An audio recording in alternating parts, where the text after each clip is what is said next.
Olá, sejam todos bem-vindos à nossa Escola Bíblica Dominical Online, EBD Online. Hoje, dia 25 de abril de 2021, às 10 horas, continuamos o nosso estudo sobre oração. Como usar a oração do Senhor, oração conhecida como oração do Senhor, oração Pai Nosso, oração dominical, que na verdade é a oração que Jesus ensinou aos seus discípulos para orar. Nós estamos, a partir desse estudo, aprendendo sobre o que é orar, como se devemos orar, como não devemos orar, que oração Deus aprova, em outras palavras, que oração Deus reprova. Com isso, pelo que temos estudado, pelo que orar, pelo que não orar, o que realmente devemos considerar na oração, como devemos estar na oração, a nossa motivação e tudo mais, qual deve ser o nosso entendimento bíblico sobre o tema e também entender o modelo da oração, que o padrão é toda a Escritura, mas Jesus ensinou os seus discípulos a orarem e esse ensino serve para nós, tem princípios ali, nós já aprendemos como então a oração conhecida como Pai Nosso deve ser orada como sendo a nossa oração ou então como modelo para a nossa própria oração. E por isso estamos estudando os seus princípios. Estamos continuando com o Catecismo Maior de Westminster, agora na pergunta 191, seria no singular ali, né? Pergunta, porque geralmente a gente estuda mais de uma, dessa vez foi uma só pergunta, 191, e nós vamos ver o que pedimos na segunda petição. Então nós vimos que a oração do Senhor é dividida em 3 partes, é inteligente, é lógica, e tem a introdução, os pedidos e a conclusão. Então toda oração tem que ser assim, lógica, né? Como introdução, pedidos e conclusão. E vimos que a oração, o que significa cada parte dessa. Estamos vendo, na verdade, né? Então vimos o pedido, a introdução, os seus princípios, etc. Agora estamos vendo, vimos o primeiro pedido no estudo anterior, pergunta 190, agora 191, que pedimos na segunda petição. Vamos então orar e partir para o estudo. Oremos ao Senhor. Ó Pai amado, o Senhor é bondoso e é o nosso Deus perdoador, gracioso, amoroso, Deus que cuida das nossas vidas, da vida do teu povo, de uma maneira toda especial, não porque mereçamos de nós mesmos, mas porque teu Filho Jesus é digno da salvação que ele conquistou para nós. Nós temos recebido das tuas partes, da tua parte, todas as bênçãos que Jesus conquistou e que tem derramado sobre o teu povo. Louvado seja o teu nome, por Jesus Cristo, pela graça que temos nele, que nos permite estar neste dia na tua presença orando ao Senhor. Pedimos humildemente que o teu Espírito nos auxilie no estudo da tua palavra, na compreensão e na aplicação da mesma, para o louvor de teu nome e para a santidade do teu povo.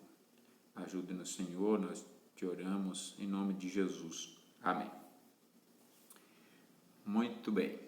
Então, o que pedimos na segunda petição, eu vou ver num texto aqui maior que coloco do lado, porque as letrinhas aqui às vezes me atrapalham mesmo com óculos. A idade, né?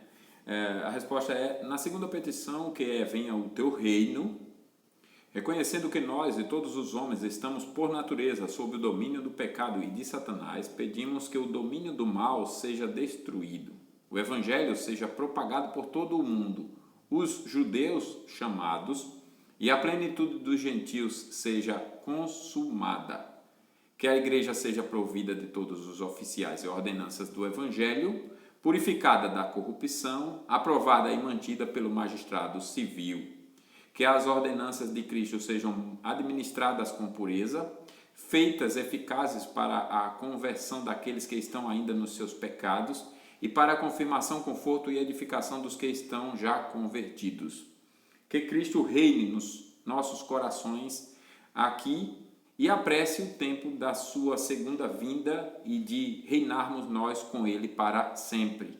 Que lhe apraza exercer o reino de seu poder em todo o mundo, do modo que melhor contribua para estes fins.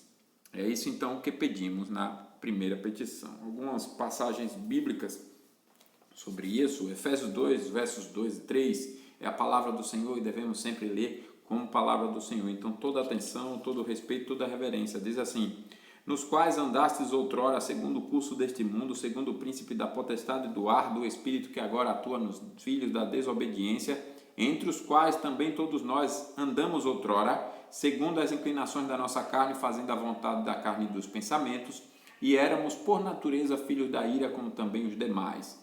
Salmo 68:1. Levanta-se Deus, dispersam-se os seus inimigos, de sua presença fogem os que o aborrecem. Apocalipse 12:9. E foi expulso o grande dragão, a antiga serpente que se chama Diabo e Satanás, o sedutor de todo o mundo. Sim, foi atirado para a terra e com ele os seus anjos. Segundo aos Tessalonicenses 3:1. Finalmente, irmãos, orai por nós, para que a palavra do Senhor se propague e seja glorificada, como também está acontecendo entre vós. Romanos 10:1. Irmãos, a boa vontade do meu coração e a minha súplica a Deus a favor deles são para que sejam salvos. Romanos 11:25. Porque não quero, irmãos, que ignoreis este mistério, para que não sejais presumidos em vós mesmos, que veio o endurecimento em parte a Israel, até que haja entrado a plenitude dos gentios. Salmo 67:1 e 2. Seja Deus gracioso para conosco e nos abençoe, e faça resplandecer sobre nós o rosto, para que se conheça na terra o teu caminho, e em todas as nações a tua salvação. Mateus 9:38. Rogai, pois, ao Senhor da seara, que mande trabalhadores para a sua seara. Efésios 5:26 e 27. Para que a santificasse, tendo-a purificado por meio da lavagem de água pela palavra, para a apresentar a si mesmo igreja gloriosa, sem mácula, nem ruga, nem coisa semelhante, porém santa e sem defeito. Malaquias 1:11. Mas desde o nascente do sol até ao poente, é grande entre as nações o meu nome, e em todo lugar lhe é queimado incenso e trazidas ofertas puras, porque o meu nome é grande entre as nações, diz o Senhor dos Exércitos. 1 Timóteo 2, versos 1 e 2. Antes de tudo, pois, exorto que se use a prática de súplicas, orações, intercessões, ações de graças, em favor de todos os homens, em favor dos reis e de todos os que se acham investidos de autoridade, para que vivamos vida tranquila e mansa, com toda piedade e respeito. Isaías 49:23. Reis serão os teus aios, e rainhas as tuas amas. Diante de ti se inclinarão com o rosto em terra e lamberão o pó dos teus pés. Saberás que eu sou o Senhor, e que os que esperam em mim não serão envergonhados. Segundo aos Coríntios 4:2. Pelo contrário, rejeitamos as coisas que por vergonhosas se ocultam, não andando com astúcia, nem adulterando a palavra de Deus. Antes nos recomendamos à consciência de todo homem na presença de Deus, pela manifestação da verdade. Segundo aos Tessalonicenses 2:16 e 17. Ora, nosso Senhor Jesus Cristo mesmo e Deus, nosso Pai, que nos amou e nos deu eterna consolação e boa esperança, pela graça consolem o vosso coração e os confirmem em toda boa obra e boa palavra. Efésios 3, versos 14 e 17. Por esta causa me ponho de joelhos diante do Pai, e assim habite Cristo no nosso coração pela fé, estando vós arraigados e alicerçados em amor. Apocalipse 22:20. Aquele que dá testemunho destas coisas diz: certamente venho sem demora. Amém. Vem, Senhor Jesus. 2 Timóteo 2:12. Se perseverarmos, também com ele reinaremos. Se o negarmos, ele por sua vez nos negará. Isaías 64:1 e 2. Ó, se fendesses os céus e descesse, se os montes tremessem na tua presença, como quando o fogo inflama os gravetos, como quando faz ferver as águas, para fazeres notório o teu nome aos teus adversários, de sorte que as nações tremessem da tua presença.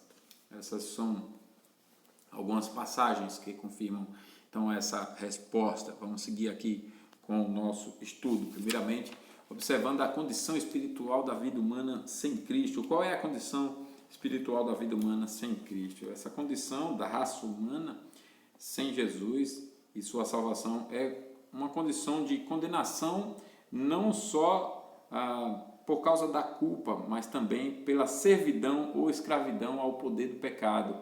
O mundo anda servindo com prazer, com alegria, tudo aquilo que é perverso, que é mal, servindo ao diabo, mas não sabe. O mundo não tem ideia do que está acontecendo e o mundo perece na sua perdição. E aquilo que os homens acham que é vantagem, né? Há caminho que para o homem parece direito, mas ao final é caminho de morte. Esses homens vivem ali acelerando essa marcha da corrupção sistêmica e generalizada. Não falo só de roubo, nem de mentira, mas de todas as áreas corrompidas, sistêmica e generalizada. E acha que isso é vantagem, um novo modo de viver, uma mudança radical em todo o estilo, comportamento de vida, querendo mudar mesmo, subjugar toda uma geração, mudar toda uma cultura de um povo, negar os princípios judaicos cristãos. Isso aí é escravidão no pecado, é perversidade, zombam da vida humana, se deleitam na morte, é perversidade, escravidão. É assim a raça humana sem Cristo. A raça humana e todos os seus membros não são somente culpados diante de Deus, são também escravizados ao poder do mal. Por serem escravos do pecado, as pessoas não são livres para praticar o bem verdadeiramente, não são livres. Elas não conseguem, ainda até que queiram, e tem muitos que querem em certo nível, em certa medida pela graça comum, mas Paulo mesmo disse sobre isso, como que é essa realidade lá em Romanos. Ele diz: o bem que quero fazer não faço, e o mal que não quero, esse faço. Isso não é o crente, é a pessoa escrava no pecado, até porque o crente não vive querendo fazer o bem e só faz o mal, né? Esse é o escravo do pecado. Por isso que Paulo vai dizer lá na frente: graças a Deus por Jesus Cristo. E em Romanos 8 ele vai falar de uma outra realidade, né? Agora, com essa nova natureza, eu tenho prazer em servir a Deus, a Cristo, e serve mesmo. Por serem então escravas do pecado, né, as pessoas não são livres para praticar o bem. Para que possam amar e servir a Deus, precisam antes ser libertadas pela redenção de Cristo, o Filho de Deus. Precisam de Jesus Cristo, do Evangelho. Isso qualquer um. Pode ser um juiz do Supremo Tribunal, pode ser um político aí qualquer, pode ser quem for. Para praticar o que é realmente bom, precisa do Salvador. Pode ser, enfim, a pessoa mais simples, pode ser a pessoa mais perversa, o mais vil pecador. Pode ser alguém do comando vermelho lá do PCC, pode ser das Farc, pode ser de onde for. O mais vil pecador. Paulo era um perseguidor da igreja, assolava a igreja. E Deus o converteu à verdadeira salvação, ao verdadeiro Cristo. E é o que ele faz ao longo da história, ele sempre fez e fará. A sua palavra é o poder de Deus para a salvação de todo aquele que crê. É o poder, não é um poder numeral. Então, todo ser humano sem Cristo está perdido, escravo do pecado e precisa da salvação em Jesus. Porque nesse estudo se afirma que somos, por natureza, escravizados ao pecado. Aqui é usada uma expressão por natureza para mostrar que a nossa natureza, a nossa pecaminosidade não é mera questão de maus hábitos, como muitos defendem, acreditam, ensinam, ou então consequência de nosso ambiente. Mas fulano nasceu naquele ambiente, mas é parte de nossa natureza. Você vê, esses que estão aí no poder e que são algozes da vida humana e se deleitando em criar caos e confusão e achando que os outros é que são o bobo da corte e eles não. Vocês entendem o que eu estou dizendo, né? Um ministro que arrogantemente citou isso aí. Então, o que é isso? O que é esse comportamento? Você observa que esse comportamento nada mais é do que a pecaminosidade mesmo, assim, não tem nada a ver. Eles têm privilégios de não serem assim, têm até posições para não serem assim. Mas por que não conseguem? Porque a natureza humana está dominada pelo pecado. Nascemos com uma natureza pecadora e desde o começo da nossa vida somos escravos do pecado até que Cristo nos liberte do seu poder, do poder do pecado. Então, reconhecer quem Cristo é, que é o seu Deus, o Criador de todas as coisas, e passar a não negar até a lógica humana, como ela funciona, e viver racionalmente a vida em todos os aspectos, não o seu conceito de racionalidade, de razão, mas uma razão realmente pura, santa, perfeita, que não nega o transcendente e não afirma nem reconhece qualquer transcendente, e sem nenhum critério sábio de avaliação, isso aí só Jesus pode fazer, né? Só Jesus pode libertar dessa opressão do pecado, de cegueira espiritual e tudo mais, e levar a pessoa a reconhecê-lo e a servi-lo com alegria, a amá-lo. Portanto, também amar o próximo como ele ensina. A expressão por natureza é retirada das exatas palavras em Efésios 2:3. Somos por natureza éramos por natureza filho da ira, como também os demais. Nós éramos. Então veja só, Paulo fala, eu não gosto de misturar todo mundo no mesmo, como dizem, né, no mesmo pacote, e dizer que pecador é tudo uma coisa só, que não é. Paulo vai dizer que os crentes em Cristo não são mais filhos da ira, eram. Tem um hino que eu gosto muito que diz assim, hino do Inário Novo Cântico, né? Nós usamos na igreja presbiteriana. Ele diz assim, Jesus, Senhor, me achego a Ti. Tua ira santa mereci no passado, eu não mereço mais, porque se eu mereço, então eu não tenho salvação, Jesus não pagou. Se Ele pagou a dívida, eu não tenho mais, eu mereci. Então, a realidade que eu vivo hoje, alguns confundem isso aí e acham que afirmar assim é o mesmo que afirmar, então você merece a salvação. Não, eu mereci a condenação, não mereço mais porque Cristo já pagou, não tenho mais dívida, Ele já pagou, mas eu não continuo e eternamente continuarei sem merecer a graça, o mérito é dele. Eu sou agraciado, essa é a minha condição hoje, né? Mas é no passado que está lá, né? Nós éramos por natureza filho da ira, então não sou mais filho da ira, agora sou filho do amor de Deus em Cristo. O que é o reino de Satanás? É um conjunto de tudo aquilo que no universo é contrário à vontade de Deus. Satanás, o chefe dos anjos caídos, converteu-se no rei do reino do mal quando se precipitou da sua santidade original. E aqui nesse estudo nós falamos acertadamente não apenas do reino do pecado, mas do reino de Satanás, porque o pecado não é uma forma natural como a gravidade ou a eletricidade. O pecado é cometido por pessoas e o reino do pecado é um reino de pessoas pecadoras, espíritos e seres humanos malignos, deixado do controle de alguém sumamente maligno chamado Satanás. Debaixo do controle de alguém sumamente maligno chamado Satanás. O reino do pecado é um reino real, com um rei de verdade, Satanás ou o maligno. Qualquer tentativa de amenizar ou de desconsiderar a realidade objetiva e a personalidade do maligno é contrária à Bíblia. Devemos reconhecer o diabo existe, não de uma forma como muitos reconhecem, ao ponto de louvá-lo, adorá-lo no culto, não afirmando muitas vezes que estão adorando, mas fazem culto de espelho e demônio, e o demônio aqui na nossa igreja ele não fica e tal, e faz todo aquele show, e o assunto é o demônio e está adorando e não sabe. Não tem muitas igrejas assim, embora estão mais paradas nesses confinamentos, mas tem essa crença errada e essa adoração ao diabo, muitas vezes sem reconhecer isso. Não, nós não devemos chegar a esse extremo, mas devemos, por outro lado,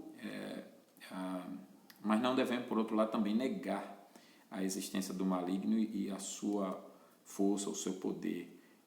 Fazer isso é contrário à Bíblia. Quando a gente faz corretamente, a gente continua centralizando Deus, a sua palavra, e reconhecendo com humildade a nossa dependência dele, como diz lá em Efésios 6, para nos revestirmos de toda a armadura de Deus, para podermos resistir às ciladas do diabo e depois de vencer tudo, permanecer inabaláveis. Seguindo aqui, como pode Satanás exercer o poder de um rei? Como Satanás pode exercer esse poder de um rei? Só pode exercer o poder de rei pela permissão de Deus. É Deus quem tem a palavra final sobre tudo e todos. A Bíblia ensina que todas as suas atividades são rigidamente controladas por Deus. Isso se demonstra claramente pelos 2 primeiros capítulos do livro de Jó, assim como por outras partes da Bíblia. Deus, em sua sabedoria, tem permitido que Satanás tenha um certo poder e faça certas coisas, mas o maligno não tem poder para ultrapassar o que Deus permitiu.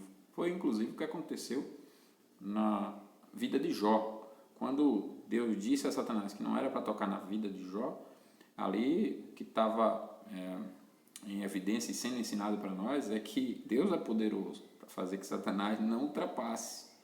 Ali não é porque Satanás é bonzinho e foi obediente à palavra de Deus, não, é porque Deus tem esse poder de fazer com que nada nem ninguém ultrapasse a sua palavra, e realmente não vai ultrapassar. Isso também se demonstra claramente pelo poder de Cristo para expulsar demônios, como registram os evangelhos. O reino de Satanás é apenas temporário e está condenado à total destruição, Apocalipse 12:12. Como é destruído o reino de Satanás? É destruído pela obra de Cristo, o Filho de Deus, que veio para destruir as obras do diabo, 1 de João 3:8. Métodos mundanos, mecanismos ou meramente humanos, mecânicos, aliás, ou meramente humanos, não têm poder para destruir o reino do maligno. Muitas igrejas vão nessa descrença, né, nesse mundanismo, deixando o mundo entrar na igreja e não entende a luta espiritual, nem considera, nem reconhece, e então aplica para crescimento da igreja métodos carnais. Vamos fazer isso porque atrai pessoas. Atrai mesmo, mas métodos carnais têm resultados carnais. Se você quer realmente produzir, você quer produzir o ver verdadeiros adoradores adorando a Deus como Deus é digno, é só o Evangelho que tem poder de fazer isso. E às vezes é pregar contra o pecado de uma forma que, humanamente falando, expulsaria todo mundo. Mas, na verdade, é o que vai fazer com que os verdadeiros cheguem, né?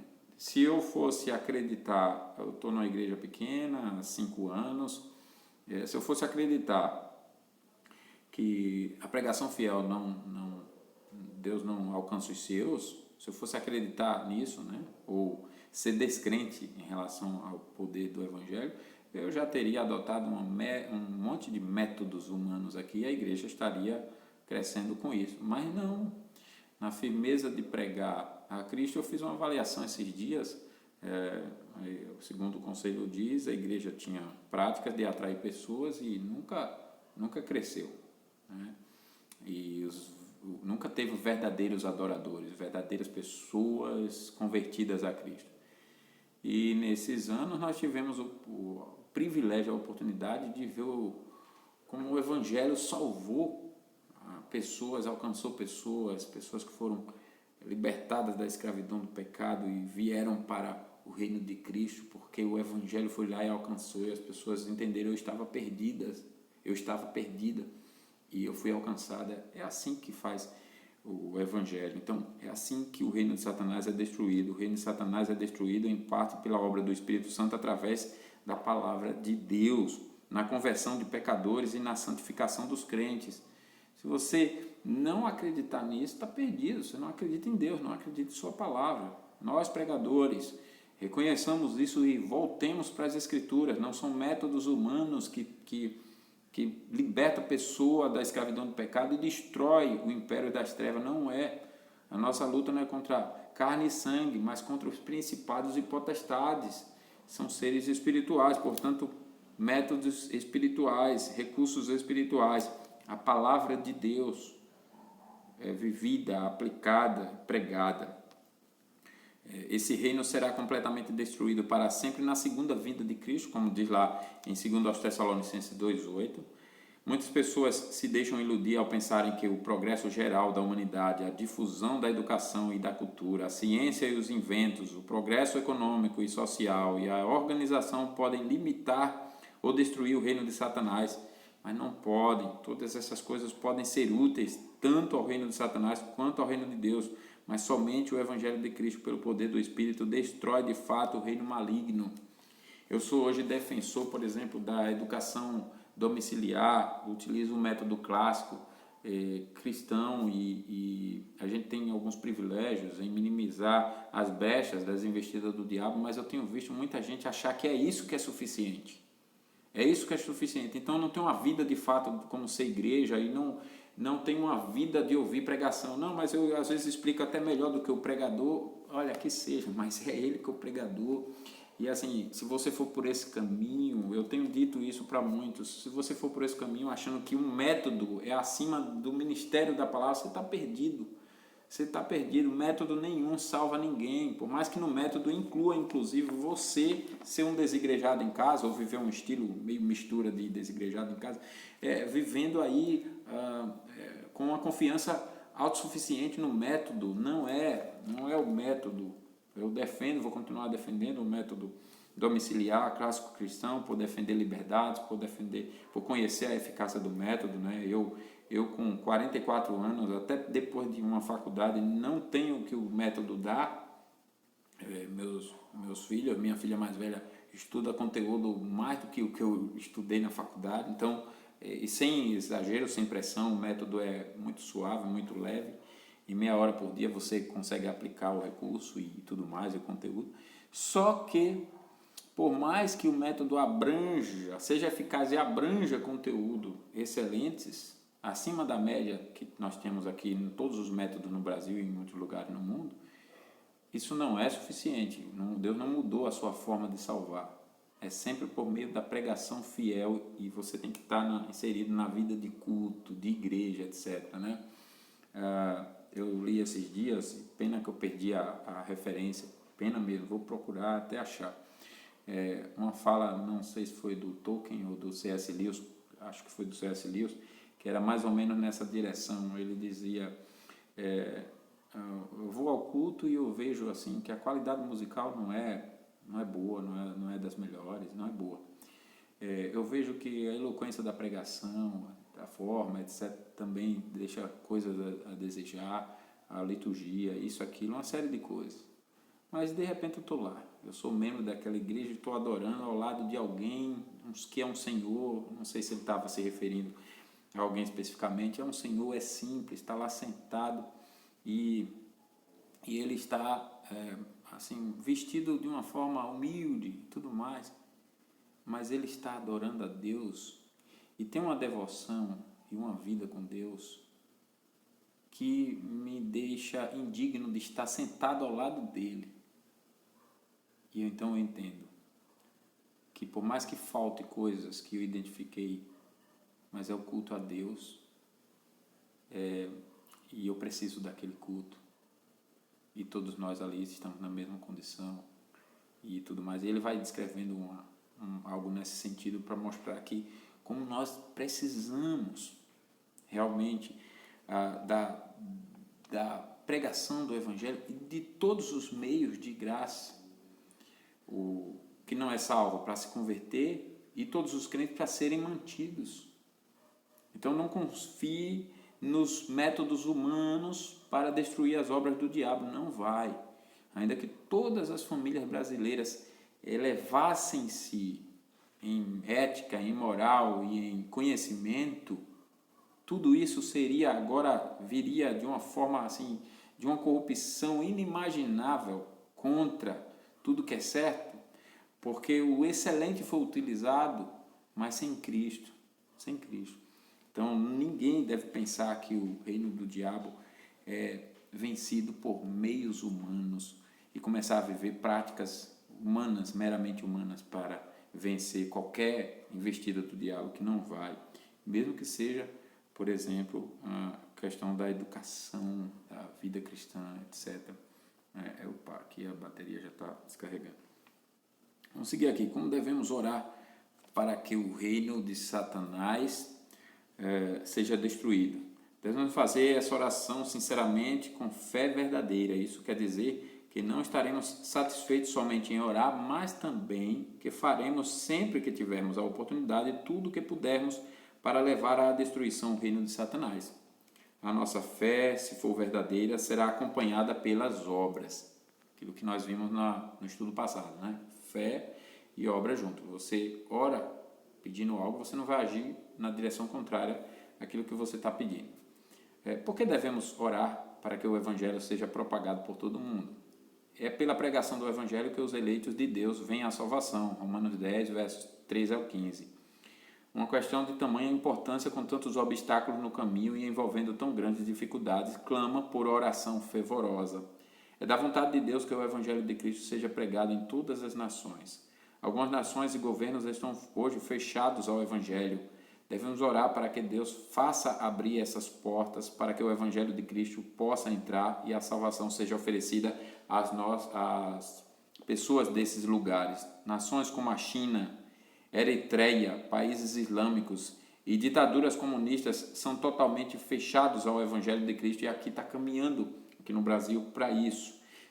Querem uma nova ordem, e essa ordem inclui você ser proibido de exercer a sua liberdade de religião. Há ainda países como a Espanha e o México em que há muitas restrições e obstáculos à pregação do Evangelho. Se lermos Apocalipse 3, versos 7 e 8, nós já estudamos nas quartas-feiras, atentaremos para o fato de que Cristo tem o poder de abrir as portas para que o Evangelho possa entrar e ter caminho aberto para seguir avante, né? Então nós devemos orar, porque é Cristo quem vai ter a palavra final a esse respeito. O que quer dizer com orar para que os judeus sejam chamados? Com a palavra chamados nesse estudo, quer dizer eficazmente chamados, isto é, convertidos a Cristo. Convertidos a Cristo. Aqui no estudo citamos Romanos 10:1, onde Paulo dizia que as suas orações eram pela salvação de Israel, e no capítulo 11 de Romanos prediz que num tempo futuro haverá um grande movimento de judeus para crerem em Cristo. Romanos 11, versos 3 ao 27. Isso não significa que todos os judeus do mundo converter-se-ão a Cristo, mas que haverá um grande aumento no número de judeus que nele creem em algum momento antes da segunda vinda de Cristo. Paulo nos diz que a cegueira espiritual que impede os judeus de reconhecerem Jesus Cristo como Messias é apenas temporária. O texto está dizendo assim no verso 25: até que haja entrado a plenitude dos gentios. Isso mostra que, após haver entrado a plenitude dos gentios, a cegueira dos judeus será removida e um grande número deles converter-se-á a Cristo. Há sempre judeus sendo convertidos a Cristo. Devemos orar para que venha o tempo em que muitos deles voltem-se para Cristo. É de suma importância distinguir com clareza entre o retorno de muitos judeus à terra de Israel no Oriente Médio e o retorno de muitos judeus ao Deus da Bíblia, ao verdadeiro Deus da Bíblia, que eles acham que conhecem e não conhecem. É obviamente verdade que depois de quase 2000 anos existe, ou um pouco mais, né? Existe de modo novo e pela providência de Deus um Estado judeu no Oriente Médio. Por essa causa, muitos crentes fundamentalistas referem-se aos judeus como povo de Deus e ao seu retorno à terra de Israel como um cumprimento de profecias da Bíblia. Mas não é verdade que os judeus que ainda rejeitam Jesus Cristo como o Messias prometido sejam o povo de Deus. Não. O verdadeiro Israel de Deus é a igreja de Cristo. É o povo que crê em Jesus Cristo como o Cristo de Deus, o ungido de Deus para salvar o seu povo dos pecados dele. Nos primórdios da sua história, a igreja era predominantemente de judeus, como mostra o livro dos Atos. Nessa igreja judaica, os gentios foram enxertados, tornando-se concidadãos dos santos e da família de Deus, Efésios 2:19. Só poderemos falar corretamente dos judeus como o povo de Deus quando eles individualmente ou em massa voltarem-se para o Messias de Deus. Por que devemos orar para que venha a plenitude dos gentios? A expressão que venha a plenitude dos gentios significa a salvação da grande multidão dos eleitos de Deus de todas as nações do mundo, exceto os judeus. Devemos orar pela realização dessa obra de Deus por 3 motivos. Primeiro, Deus é glorificado na salvação de pessoas de toda raça e nação. Ele é glorificado. Segundo, quanto mais cedo vier a plenitude dos gentios, mais cedo será removida a cegueira dos judeus e eles se voltarão para Cristo. Terceiro, quanto mais cedo forem salvos os eleitos de Deus, tanto judeus quanto gentios, mais cedo Cristo voltará para libertar o seu povo de todo o pecado e sofrimento e lhes dar a glória eterna. Então nós devemos ter consciência dessas coisas e por isso então orar ao Senhor. Por que devemos orar para que a igreja seja suprida de todos os oficiais e ordenanças do Evangelho? Se esses oficiais e ordenanças do Evangelho forem genuínos, verdadeiramente espirituais e benéficos, e não meramente mecânicos e formais, serão dádivas de Deus e a eficácia deles depende da operação especial do Espírito Santo. É o Espírito Santo que chama os homens para serem ministros do Evangelho. É o Espírito Santo quem supre e prepara pastores, presbíteros e diáconos para a igreja. É o Espírito Santo quem supre e torna eficazes ordenanças como a pregação do Evangelho, a ministração dos sacramentos e o exercício da disciplina eclesiástica. Se formos verdadeiramente sinceros em nossas orações para que a igreja seja provida de todos os oficiais e ordenanças, não ficaremos satisfeitos em só orar e a não fazer mais nada, antes nos inclinaremos a fazer tudo o que pudermos quanto a isso. Por exemplo, encorajaremos os jovens para que entrem no ministério evangélico, contribuiremos liberalmente patrocinando a educação cristã e as ordenanças da igreja, submeter-nos-emos às ordenanças do evangelho e encorajaremos e sustentaremos os oficiais eclesiásticos encarregados da administração e do trabalho da igreja, e faremos isso por amor a Deus. Então, observa aqui já nessa pergunta que nós devemos orar nesse sentido, e quando nós não oramos nem agimos, é um sinal de frieza. Esse é um ponto que alguns irmãos têm me cobrado. Têm me cobrado sobre liderança, estudo sobre liderança, estudo sobre dízimos e ofertas, estudo sobre compromisso do membro em relação a essas coisas.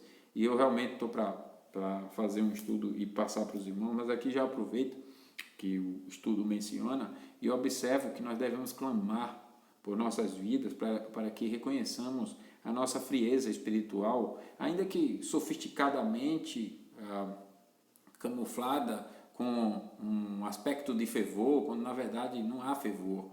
Porque quando há fervor, eu vivo esses compromissos simples e básicos. Como é que o trabalho vai se manter se não há sustento?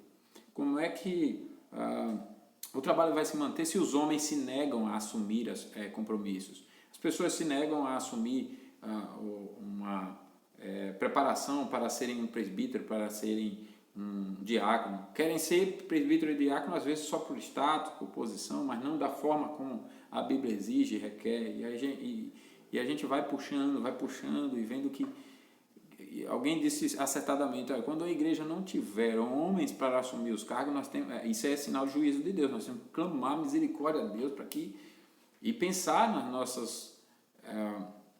nossas atuações, nas nossas compreensões sobre o que é o genuíno cristianismo, para ver onde temos nas nossas vidas, né? Meditar nas nossas vidas, um autoexame para ver onde temos caído e nos levantar ali, voltar, né? Voltar onde caímos e nos arrepender de fato, porque realmente é bênção de Deus quando a igreja tem oficiais, verdadeiros bíblicos oficiais.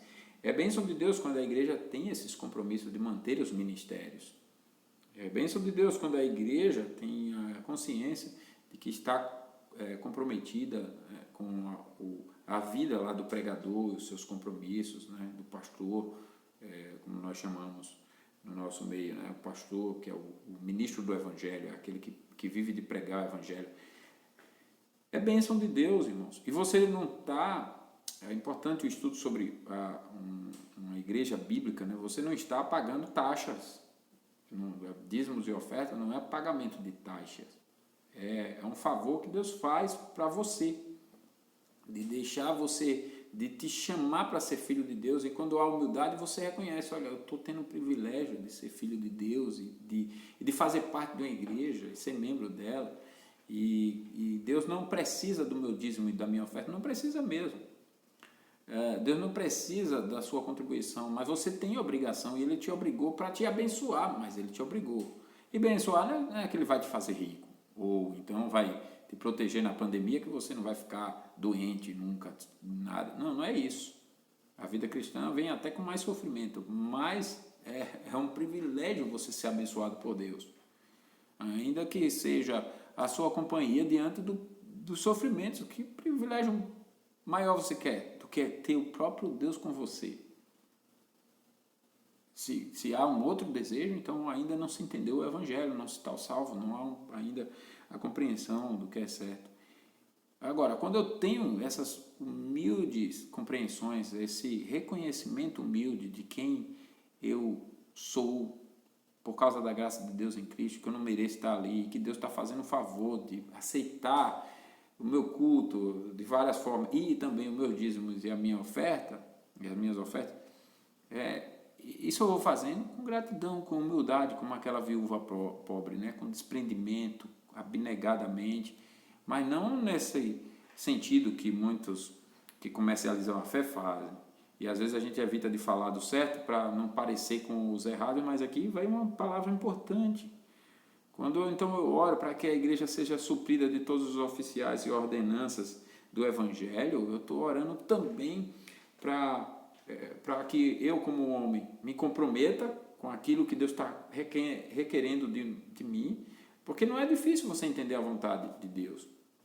Eu tenho dito aqui na igreja, a vontade de Deus é que todos os homens sejam qualificados para serem diáconos ou presbíteros. E aí, por período, Deus vai chamar quem Ele quer naquele período. Não é para que nenhum homem esteja desqualificado. Quando você não tem, aí você tem um problema, né? Você não tem os homens qualificados para os ofícios, você tem um problema sério. Então, todos os homens devem estar biblicamente, não é a se achar qualificado, é biblicamente qualificado. Entra aí, então, todo um zelo do conselho da igreja, que é o responsável e palavra final no sentido de aplicar a Bíblia em relação a isso. São os supervisores de Deus, né? E a mesma forma a questão do dízimos e ofertas. Outro dia chegou alguém aqui, nos visitando, e ao final do culto me procurou para dar ela usou essa expressão, dar o dízimo. E pela expressão dar o dízimo, eu então fui explicar para ela, né? Eu disse, olha, como você não é membro da nossa igreja, o dízimo é um compromisso de membro, não é um compromisso de visitante. Não, o visitante, ele oferta. Ele oferta. Daí a conversa foi continuando, foi crescendo, e chegou a um ponto que ela então disse a razão pela qual ela queria dizimar. Ela disse que era porque ela precisava receber algo de Deus que ela tinha pedido, alguma coisa assim, era uma barganha. Aí eu perguntei se a gente poderia conversar mais a respeito, e conversamos em particular. Daí ela estava até com um aspecto um pouco ansioso e tudo mais. Daí eu disse para ela, olha, minha orientação é que você não dizime, aliás, é que você não dê esse valor. Não sou eu que recebo, eu expliquei todo o processo, etc., biblicamente, então expliquei porque os diáconos é que são responsáveis por isso e tudo mais, não é o pastor, não sou eu, não pegue dinheiro.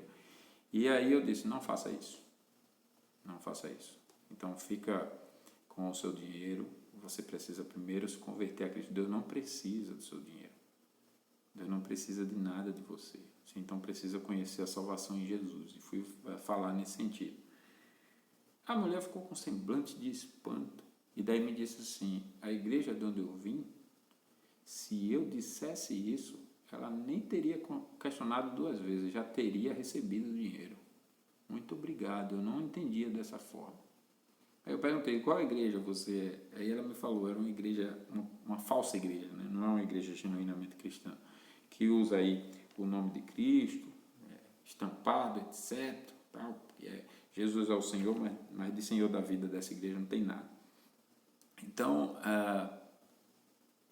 esse é o entendimento da Bíblia, que nós devemos sempre ensinar. Deus não precisa do seu dinheiro. Então, se você realmente quer fazer barganha com Deus, se você não é um crente, quer humilhar a Deus, olha, você está perdendo tempo. Agora, você que é crente, você deve entender o seguinte, é um favor que Deus está me fazendo aceitar as minhas, não só os meus dízimos e ofertas, mas as várias formas de culto que eu tenho para oferecer. É um favor de Deus. Ele não precisa de nossas orações, ele não precisa do nosso culto, ele não precisa de música, ele não precisa de nada. Também não precisa do nosso dinheiro. Mas ele nos deu isso. Então, zelemos como Deus é digno. Continuando aqui, por que a igreja precisa ser purificada da corrupção? É claro que a igreja não deveria precisar ser purificada da corrupção, mas o fato é que ela sempre tem de ser purificada da corrupção. Isso não é só um caso esporádico é sempre o caso. Há evidências ou há tendências retrógradas permanentemente em ação que causam a corrupção da doutrina, do culto, do governo e da disciplina da igreja. Tendências retrógradas que jamais deixam de atuar e é preciso vigilantemente resguardar-se delas e combatê-las. A reforma da igreja não deve ser considerada como um ato único e permanente, deve ser um processo contínuo. Então a igreja precisa reformar hoje, aqui a igreja do Tijuco, a nossa igreja precisa de reforma agora. Devemos orar e trabalhar por isso. Quanto a isso, as cartas às 7 igrejas em Apocalipse 2 e 3 são muito instrumentivas, ou melhor, instrutivas. Nada é mais perigosamente insidioso do que a confortável credulidade de que a nossa denominação da Igreja Visível está segura e firme contra as investidas da corrupção. 1 Coríntios 10, 12 diz assim: aquele, pois, que pensa estar em pé, veja que não caia. Denominações inteiras sucumbiram ao vírus mortal da moderna incredulidade e apostataram da verdade, deixando de serem testemunhas do Evangelho de Cristo, enquanto seus ministros e membros tranquilizavam uns aos outros, dizendo: a igreja é basicamente sã. É uma tremenda presunção afirmar que determinada denominação seja tão saudável que não somente não há, como também jamais haverá, nenhum modernismo nela. Isso é arrogância, presunção. Embora já se tenha guarda contra o fermento da corrupção, a igreja precisa vigiar. Precisamos orar sempre para que a igreja seja guardada e purificada da corrupção. Como a igreja deve ser aprovada e mantida pelo magistrado civil? Primeiro, quando o catecismo foi escrito em 1643 e 1649, a ideia prevalecente sobre essa pergunta era a de que deveria existir uma igreja oficial não apenas reconhecida pelo governo civil como a verdadeira igreja visível de Jesus Cristo, mas também tinha de ser sustentada financeiramente pelo Tesouro Nacional. Nós não aceitamos mais esse modo de entender a relação entre igreja e Estado. Segundo, também não aceitamos a visão exagerada, chamada algumas vezes de voluntarismo, na qual o Estado nada tem a ver com a religião e não precisa reconhecer nem aprovar a igreja de nenhuma maneira. Igreja e Estado são duas instituições distintas e separadas. A religião cristã deve ser a religião de ambas. Cada uma delas tem o seu próprio âmbito e funções. Nenhuma delas deve entrar no terreno da outra. Onde houver a coincidência de seus deveres, como por exemplo refrear a impiedade, elas devem cooperar mutuamente, mas sempre de modo a não macularem sua integridade como instituições separadas. Testemunho Presbiteriano Reformado 29.7 é onde tem a citação disso. Os nossos padrões, portanto, ensinam a separação absoluta entre as jurisdições da Igreja e do Estado, mas o dever de cooperar amigavelmente quando esses deveres coincidirem. Terceiro, magistrado civil aprovará e manterá a Igreja ao lhe garantir a segurança, ao pleno gozo de seus direitos e a liberdade para exercê-los, cabendo-lhe também aprová-la e mantê-la pela isenção de impostos sobre a Igreja e suas propriedades e etc. Quarto, os nossos padrões não ensinam que as igrejas, tanto a verdadeira quanto a falsa, devam ser aprovadas e mantidas pelo Estado. Aqui o ensinamento dos padrões de Westminster difere da visão americana prevalecente a respeito da relação entre o Estado e as instituições e associações religiosas. Pela Constituição e leis dos Estados Unidos da América do Norte, o templo budista, a igreja unitarista, a sinagoga judaica e a mesquita muçulmana gozam dos mesmos direitos e privilégios que as mais evangélicas e ortodoxas igrejas cristãs protestantes. Não só não existe nenhuma discriminação entre as denominações cristãs, como não há nenhuma discriminação entre o cristianismo e outras religiões até onde compete ao Estado. Não era isso que os teólogos de Westminster tinham em mente quando afirmaram que a igreja deveria ser aprovada e mantida pelo magistrado civil. É óbvio que eles pensavam que a verdadeira igreja deveria ser aprovada e mantida pelo magistrado civil. Isso obviamente suscita dificuldades e problemas complexos que não podemos discutir aqui com maior aprofundamento. Podemos, contudo, aceitar como salutar o princípio de que nenhuma não verdadeiramente igreja cristã haver-se-á de garantir a liberdade e podemos, contudo, aceitar como salutar o princípio de que numa não verdadeiramente cristã haver-se-á de garantir a liberdade e a segurança da verdadeira igreja de Jesus Cristo em todos os seus ramos denominacionais. O que significa dizer que as ordenanças de Cristo sejam dispensadas com pureza e por que devemos orar por isso? Primeiro, as ordenanças de Cristo são principalmente a pregação da palavra de Deus, a administração dos sacramentos, o governo da igreja e o exercício da disciplina eclesiástica, principalmente isso. Segundo, essas ordenanças são dispensadas com pureza quando exercidas segundo o que Cristo determinou em sua palavra, que é a Bíblia Sagrada, sem corrupções, acréscimos ou subtrações humanas.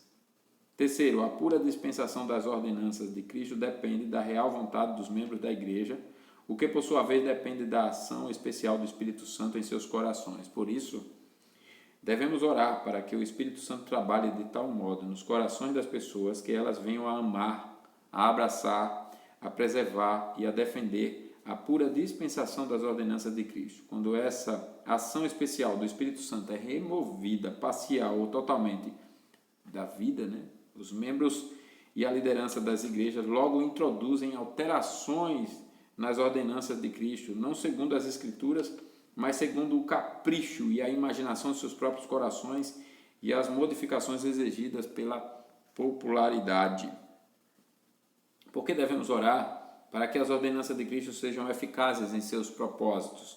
Se não forem feitas eficazes pela ação do Espírito especial, ação especial do Espírito Santo, tais ordenanças serão meras formalidades sem frutificação espiritual. Pode ser que Paulo plante e que Apolo regue, mas somente Deus é quem pode dar o crescimento. 1 Coríntios 3:6. Não podemos colocar a nossa confiança na mecânica eclesiástica, mas no poder doador da vida do Espírito Santo. Quais são as três formas ou fases do reino de Cristo de que trata a última parte dessa resposta do catecismo? Primeiro, o presente reino espiritual de Cristo no coração do seu povo, chamado de reino da graça. Segundo, o eterno reino em glória de Cristo, que começará na segunda vinda, chamado de reino da glória. Terceiro, o reino do poder de Cristo no mundo, pelo qual ele tem o tempo presente todo. No tempo presente, Jesus Cristo tem todo o poder no céu e na terra, mesmo a despeito de seus inimigos. Por isso que a gente não pode achar que a realidade é o que parece. O que parece pode ser que o mal é quem domina. A realidade é que Jesus é que tem todo o poder. Não considerar qualquer uma dessas formas ou fases do reino de Cristo resultará com certeza no entendimento unilateral, falso e desqualificado ou desequilibrado do ofício do rei de Cristo Rei. Erro muito comum nos dias presentes. Um crente dá mais ênfase ao reino espiritual presente de Cristo, um outro destaca o seu reino eterno de glória e ainda outro ressalta apenas o seu presente domínio do universo. Só poderemos compreender verdadeiramente o alcance do reino de Cristo e termos dele uma percepção bíblica verdadeira quando crermos nessas três formas ou fases e as enfatizarmos em conjunto, considerando a mutualidade que há entre essas fases ou essas três formas. Na segunda petição da oração do Senhor, pedimos corretamente por todas essas três fases do reino: o reino de graça, o reino de glória e o reino de poder. Oramos pela extensão e continuação do reino de graça para que se apresse o reino de glória e que o reino de poder tenha sucesso em seus objetivos. Observe que o reino de poder não é o fim em si mesmo, mas um meio de promover o reino de graça e apressar o reino da glória. O catecismo é eminentemente bíblico na declaração desse tema, como vários outros, como os demais. Exceto orar para que se apresse a segunda vinda de Cristo, certamente deveríamos fazê-lo com convicção. É só olharmos, por exemplo, Apocalipse 22:20, a confissão de fé, no seu capítulo 23, parágrafo 3º, Por certo, não devemos, lá tem vários versículos, né? Por certo, não deveremos desejar que a segunda vinda de Cristo ocorra antes do tempo determinado, quando todos os eleitos de Deus tenham sido trazidos ao conhecimento salvador de Cristo. Mas devemos desejar e orar para que se apresse o tempo determinado. O espírito que prefere o adiamento do reino da glória para propiciar um maior alcance aos planos, programas e atividades da igreja na presente era é estranho à filosofia da história ensinada nas Escrituras. Segundo a Bíblia, o mundo presente é uma preparação para o reino eterno de Deus. O que é eterno não pode estar subordinado ao que é temporal. Não devemos somente desejar a segunda vinda do nosso Senhor, devemos também orar para que ela ocorra logo. Então, irmãos, o que nós temos aqui como aplicação? O reino de Deus em nossos corações. Devemos ter esse cuidado e orar a Deus, inclusive, com essa finalidade, para que o reino de Deus esteja em nosso coração, que o nosso desejo sincero seja pela habitação de Deus em nós. Jamais Deus reinará em nosso coração se Ele não habitar em nós. Então é isso que eu devo desejar, que Deus reine no meu coração, que Cristo reine no meu coração. Era como vivia Paulo, ele chegou a dizer, né? Hoje já não sou eu quem vive, mas Cristo vive em mim. Ou seja, Cristo dirigia os seus pensamentos, as suas vontades, as suas motivações, os seus planos, as suas realizações, mesmo com o prejuízo da própria vida, mas era como ele vivia.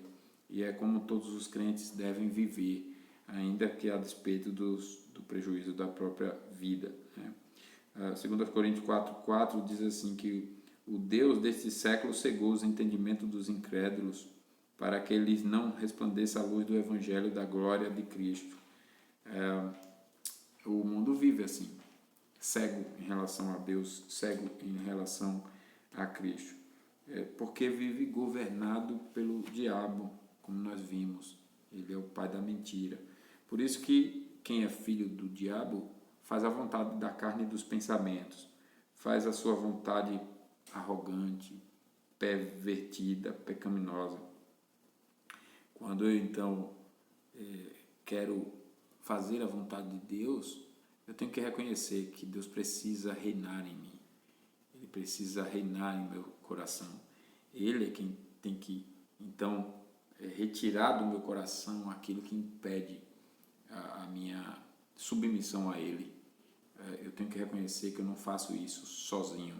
Só a graça de Cristo em mim pode fazer isso, pode mudar. Só a graça de Deus na minha vida. Você vê várias passagens na palavra de Deus. Eu estou tentando separar algumas aqui. Das que eu separei, separar algumas da lista que já está aqui.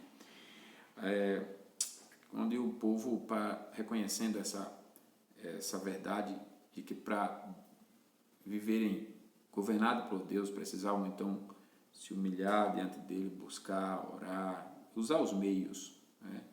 O povo realmente se humilhava, jejuava, orava, e Deus então abençoava o povo. Então façamos isso, oremos, jejuemos, nos humilhemos, choremos, reconhecendo nossa total incapacidade sem Deus, pedindo a Ele, Senhor, reina em mim, não entendendo que essas práticas são eficazes da parte de Deus. Não, mas por já reconhecer que o Evangelho nos alcançou, e porque Ele nos alcançou, Cristo já nos libertou da escravidão do pecado, eu agora devo me encher do Espírito Santo. É o que a Bíblia ensina, né? Mas enchei-vos do Espírito Santo. E Deus então reinará em mim. Não porque eu estou fazendo, mas porque Ele é fiel em cumprir aquilo que Ele prometera. Eu tenho então que fazer porque Ele exige de mim, como promessa para nos encher dele. Enchei-vos do Espírito Santo. Eu tenho uma participação por ser responsável nessa participação, mas reconhecendo humildemente que é sempre Deus quem faz em mim.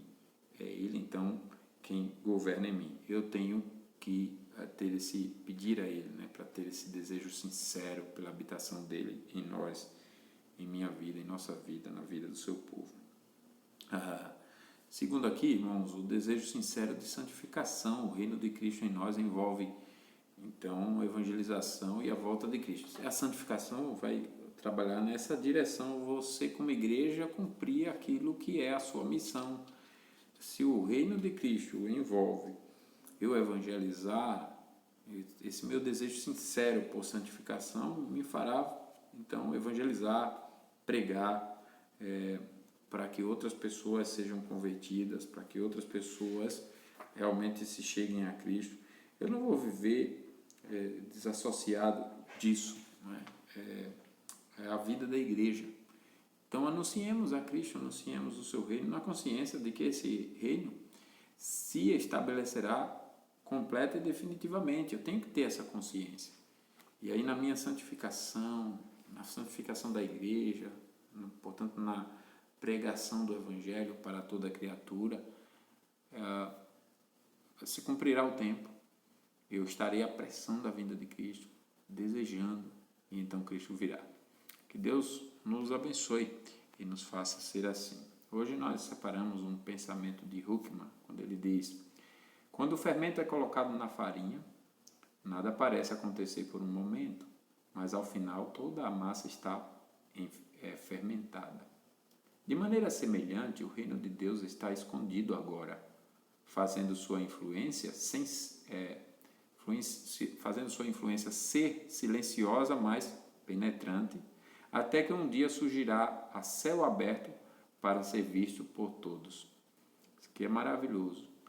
Pode parecer aos olhos humanos e carnais, incrédulos, que o reino de Deus não está tendo a palavra final em todas as coisas. E é como o reino está atuando, de uma maneira silenciosa, mas penetrante. Haverá um dia que todo olho verá. Será a manifestação do povo de Deus. Então eu tenho que pedir que venha o teu reino, mas entender que a maneira de Deus agir com o seu reino é uma maneira silenciosa e penetrante. Inclusive vendo esses aumentos de iniquidade, isso tem a ver com o reino de Deus agindo na terra. Confiemos então na palavra do Senhor. Vamos orar encerrando? Soberano Senhor, Senhor sobre tudo e sobre todos, Tu és, ó Pai, o único Rei dos reis e Senhor dos senhores. O Senhor está acima de todas as coisas e nós, como Teu povo, temos o privilégio de conhecer-Te, de ter esse relacionamento íntimo com o Senhor e de podermos confiar na Tua palavra.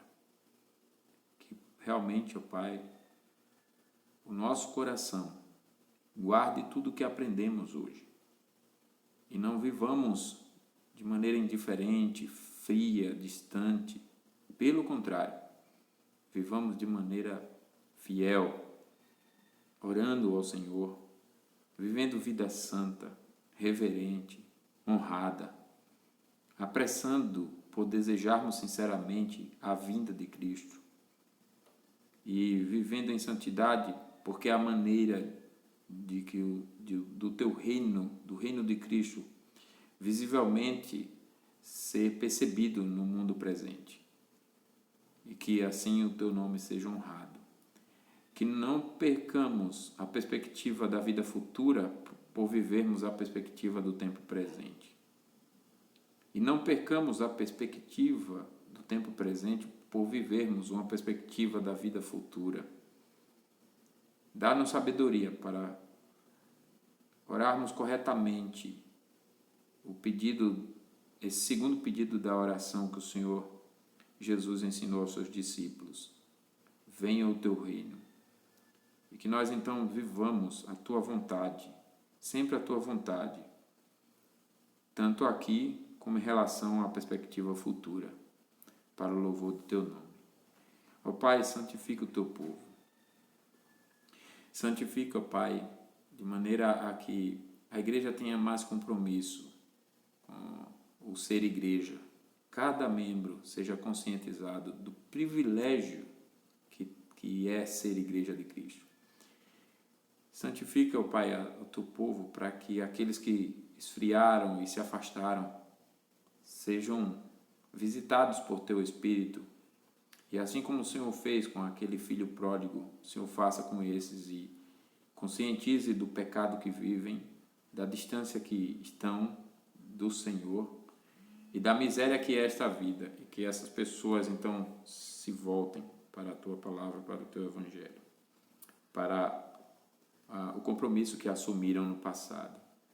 Também pedimos pelos eleitos que ainda não foram convertidos, que se convertam, e que a nossa cultura aqui no Brasil seja uma cultura de fundamentos bíblicos, a nossa política seja uma política de fundamentos bíblicos, a nossa música, a nossa religiosidade, todas as áreas, Pai, da nossa sociedade, sejam de fundamentos bíblicos.